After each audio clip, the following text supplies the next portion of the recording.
하나님의 뜻은 반드시 이루어지게 되어 있습니다. 하나님은 이 사울과 그의 집안을 버리시고 다윗을 왕으로 삼으셨죠. 그리고 하나님께서 뜻하셨다면은 기름 부음 받은 즉시 다윗을 왕위에 오를 수도 있었을 것입니다.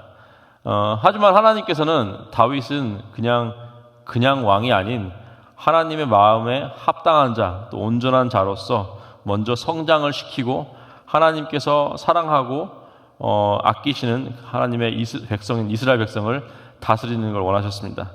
그래서 여러분도 잘 아시겠지만 다윗은 이제 세상의 구원자이신 하나님의 아들인 예수님의 예표이기도 하죠. 다시 얘기하자면 하나님께서 이 세상을 구원하시고 저와 여러분을 구원하신 그 계획 속에 다윗이 왕으로 즉위하는 계획이 있다는 사실입니다.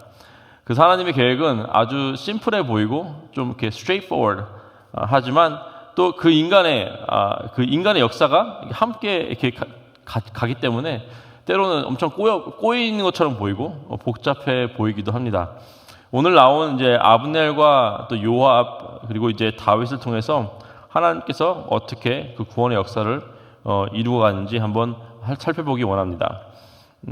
이 세 인물을 좀 잘 우리가 좀 이렇게 심취 있게 보기 원하는데요. 아브넬은 이제 오늘은 이제 죽죠. 오늘은 아브넬은 이제 권력에 대한 야망이 컸던 사람이죠. 자존심이 센 사람이었습니다. 그리고 사울의 사촌이었어요. 사울이 왕으로 있을 때 사울의 옆을 지켰던 사람입니다. 사울은 아브넬을 신뢰했고 늘 이렇게 함께했죠. 하지만 이제 아브넬이 이제 허수아비와 같은 이스보셋을 왕으로 세운 것은 사울이 죽고 난 후에도 그에게 충성심이 있어서가 아니라 그리고 또 이스보셋과 친했던 이유가 아니라 그냥 아브넬은 이제 아무런 힘이 없는 이스보셋을 왕으로 세워놓고 자신의 어떤 실세를 좀 키우려고 했던 것이 사람입니다. 그래서 이제 우유부단하고 겁쟁이였던 이스보셋을 이제 마음대로 이제 휘어잡을 것이라고 생각을 했죠. 그래서 하나님의 어떤 구원사적인 계획에 다윗이 왕이 되는 것이 하나님의 계획인데 이제 아브넬은 자기가 야망이 있었기 때문에 그 이스보셋을 왕으로 세움으로써 하나님의 뜻에 정반대로 하나님의 뜻에 대적하는 사람이 되어버렸습니다. 그리고 결국에는 아브넬은 정말 얼마나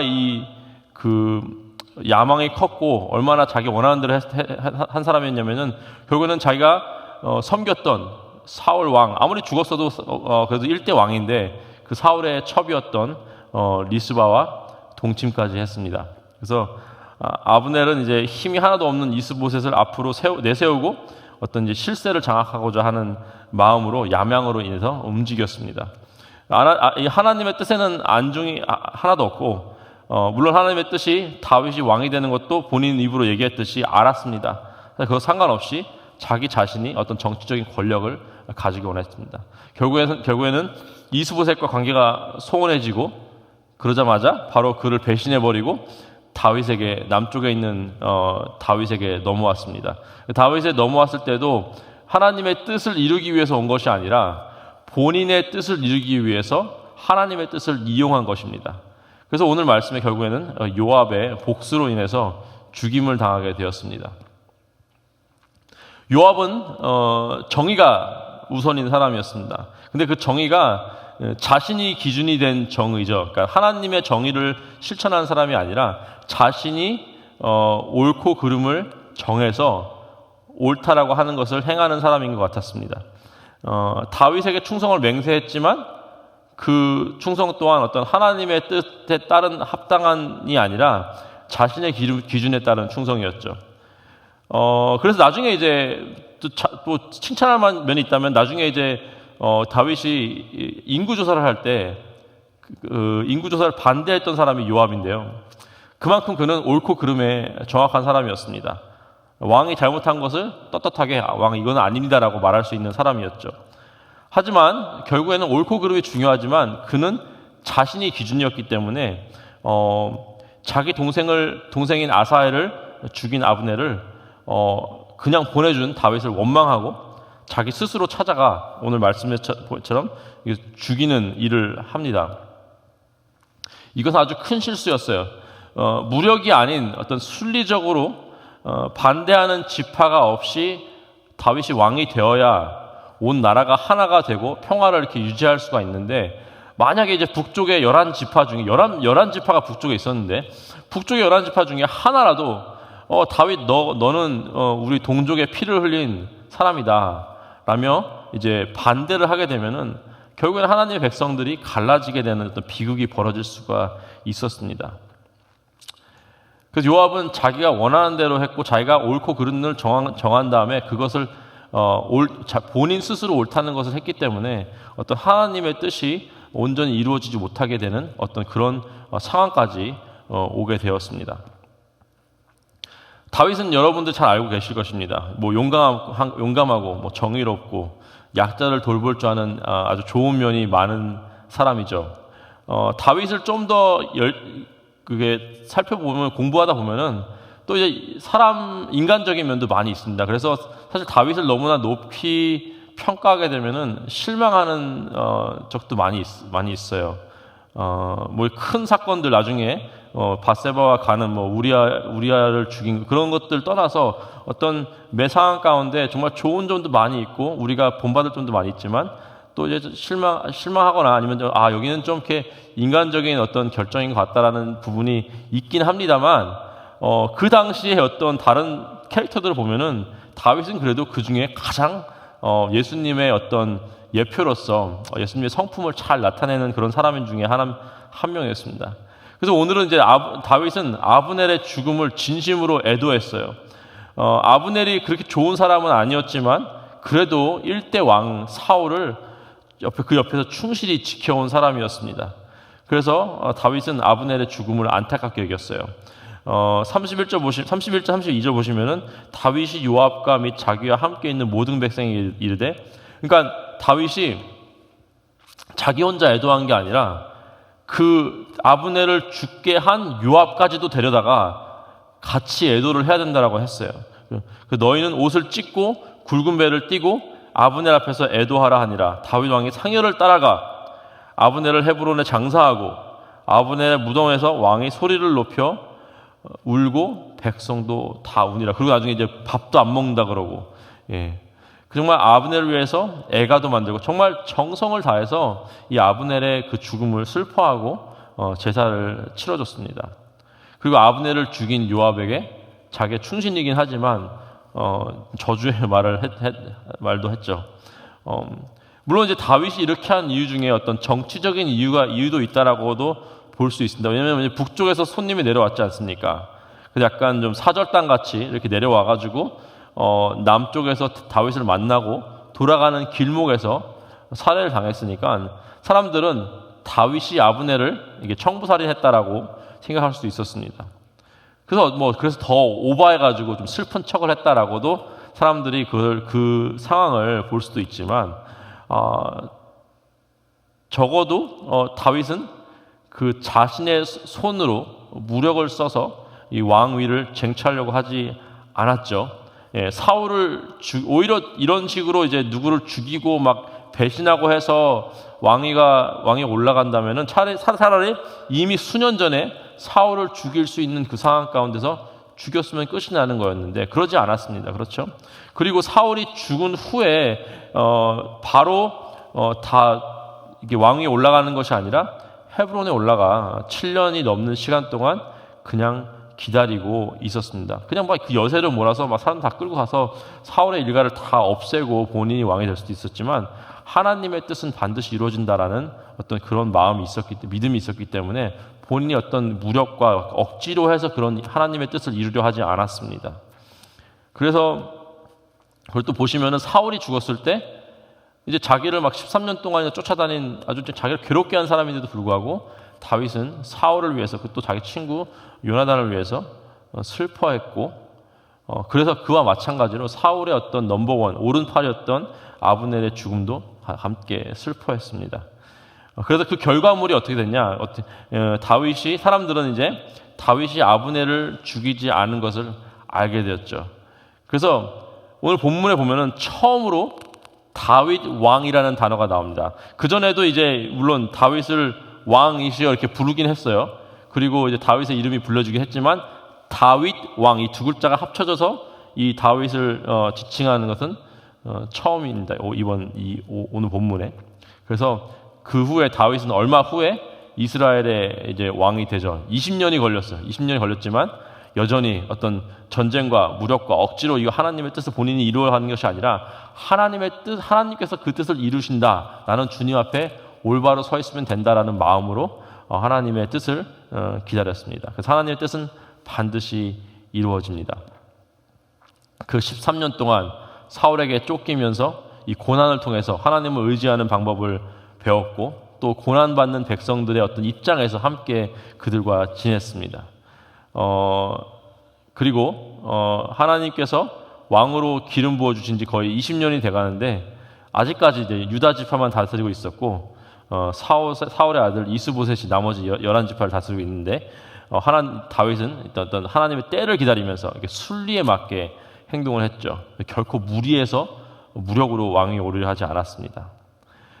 그래서 오늘 세 명의 인물을 보면서 어떤 이제 묵상하는 이 포인트가 이런 구약의 인물들을 살펴볼 때 좀 페인풀해요. 어쩔 때는. 왜냐하면은 우리 자신이 다윗이 되길 원합니다. 그리고 꽤 많은 순간 우리는 다윗이라고 착각을 하는 경우가 있어요. 다윗과 같은 사람이 되고 싶고 나는 다윗이지. 그리고 다윗의 입장에서 그러니까 이게 우리 편의 다윗의 입장에서 그런 다른 사람들을 이렇게 평가하는 때가 많이 있는데 때로는 우리가 아브넬과 같은 모습이 있고 요압과 같은 모습이 있습니다. 그것을 발견해야 됩니다. 그리고 그렇지 말아야지. 만약에 내 삶 가운데 어떤 그런 모습이 있다면은 회개하고 그렇게 하지 말아야지, 변화가 돼야지라고 우리가 결론을 내려야 되는데 그러지 못하고 나는 다윗이야라고 생각하는 경우가 많이 있죠. 아브넬은요 자신의 야망을 위해서 하나님의 뜻을 사용했죠. 그리고 요압은 자신이 옳고 그르다고 하는 것이 더 중요했습니다. 그리고 다윗은 오늘 말씀에는 이제 하나님의 뜻을 기다렸죠. 네. 나는 어떤 모습인가? 내가 혹시 오늘 또 어제 모습이 일주일간의 모습이 어떤 모습이었나? 내가 원하는 것을 이루기 위해서 행동했나? 아니면 나의 옳고 그름이 어떤 삶의 기준이 되어서 행동을 했나? 한번 살펴보기 원합니다. 그래서 나의 모습, 또 나와 하나님과의 관계, 나와 이웃과의 관계, 또 교회 속의 나의 모습이 어떤 모습인지 우리가 한번 잘 살펴보기 원합니다. 제가 내시빌에 사역할 때 미국에서 이제 유학 온 학생이었는데 미국에서 변호사가 되고 싶은 학생이었어요. 정말 자기가 원하고자 하는 것, 이루고자 하는 것을 정말 열심히 공부해서 그 명문대인 밴더빌트 유니버시티에 입학을 했습니다. 유학생인데 교회를 안 나가다가 처음으로 이제 저희 교회 나와가지고 예수를 믿었어요. 예수를 믿고 침례까지 받았습니다. 근데 어느 날 그 청년이 저한테 와서 물어보는 거예요. 그때 전도사님이었으니까 전도사님 하나님께서 우리가 원하는 거 다 들어주실 거죠? 이러는 거예요. 제가 이루고자 하는 것이 있는데 하나님께서 반드시 들어주실 거죠? 기도하면 들어주시죠? 제가 그 얘기를 듣는데 아닌데라는 생각이 드는 거예요. 그래서 제가 이렇게 얘기했습니다. 아니지. 하나님의 뜻이 네가 원하는 것이면은 반드시 이루어지지. 근데 그게 아니면은 안 되지. 라고 했더니 정말 엄청 실망하는 모습으로. 그러니까 그 친구는 이런 거였어요. 잠깐의 착각이길 바랍니다. 하지만 적어도 그 당시에 그리고 교회를 떠났어요. 사실은 제 말을 듣고 정말 미안했는데 그 당시에 그 친구가 자기가 예수를 믿겠다라고 결정한 결정적인 이유는 본인이 예수를 믿으면은 그리고 하나님을 열심히 믿고 하면은 하나님 반드시 나를 미국에서 변호사를 변호사가 될 수 있도록 해주실 거라는 어떤 그런 믿음이 있었어요. 그러니까 그게 자기의 죄를 회개하고 구원받기 위해서 예수를 믿은 것이 아니라 변호사 되기 위해서 예수를 믿은 거였습니다. 그래서 그 친구는 어떤 아브넬처럼 자기가 원하는 것을 얻기 위해서 하나님을 사용하는 거였죠. 또 요압은 어떻습니까? 내가 가진 옳고 그름이 더 중요하죠. 나의 정의를 실천하는 것이 더 중요하죠. 그래서 어쩔 때는 그런 마음 때문에 교회 안에서 하나님의 뜻보다 자신이 더 앞서가려고 하는 모습이 있습니다. 예를 들자면은 이제 그 내시빌 이전에 이제 인디아나에 살 때 어떤 분이 이제 교회에 새로 나오기 시작했어요. 가족이 다 나와가지고 또 되게 달란트가 많으신 분이었어요. 찬양 인도도 하시고 나이 드신 집사님이었는데 뭐 되게 열심히 교회 활동을 하셨습니다. 신앙생활 하셨습니다. 목자로도 섬기시고. 근데 어느 날 되게 분해하시면서 저도 있고 뭐 여러 명이 있는데 교회를 이렇게 비판하기 시작하시는 거예요. 어떻게 교회가 헌금의 10%도 안 되는, 그러니까 헌금의 10%를 선교 헌금으로 보내지 않느냐.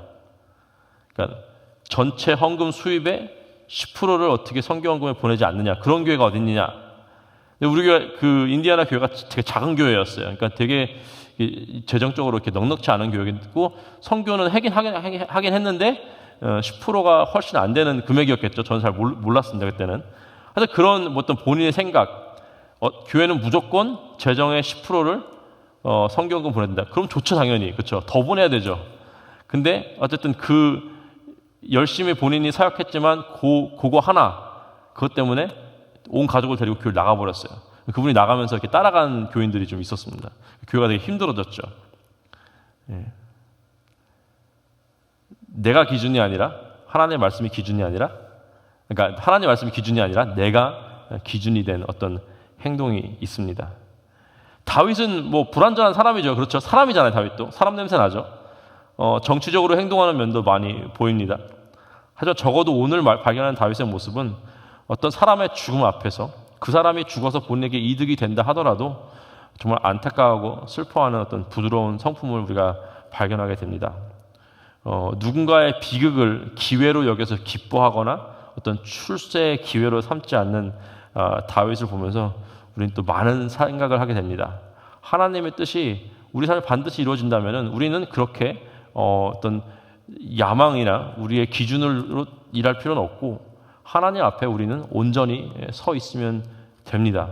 그렇기 때문에 우리가 정말 중요한 것은 내가 주님 앞에 오늘 서 있을 때 흠이 있나 없나가 중요한 것이 어떤 내가 뭘 해서 하나님의 뜻이 이루어지고 내가 어떤 뭘 열심히 해가지고 하나님 앞에서 뭘 이뤄내는 것이 아니라 정말 다윗처럼 주 앞에 흠없이 하나님의 마음에 합당한 자로서 주 앞에 서 있는 것이 더 중요하다는 사실을 오늘 말씀을 통해서 깨닫습니다. 그래서 우리 교회도 우리 개인 삶에도 하나님의 가지고 계신 계획이 반드시 이루어질 것인데 우리가 주 앞에 온전히 흠없는 자로서 서 있기를 원합니다. 우리 함께 기도하시겠습니다. 하나님 감사합니다. 오늘 말씀을 통해서 아브넬과 요압과 다윗을 보면서 우리의 삶에 혹시 그런 모습이 있지 않나 살펴보며 또 회개를 하는 시간을 가지기 원합니다.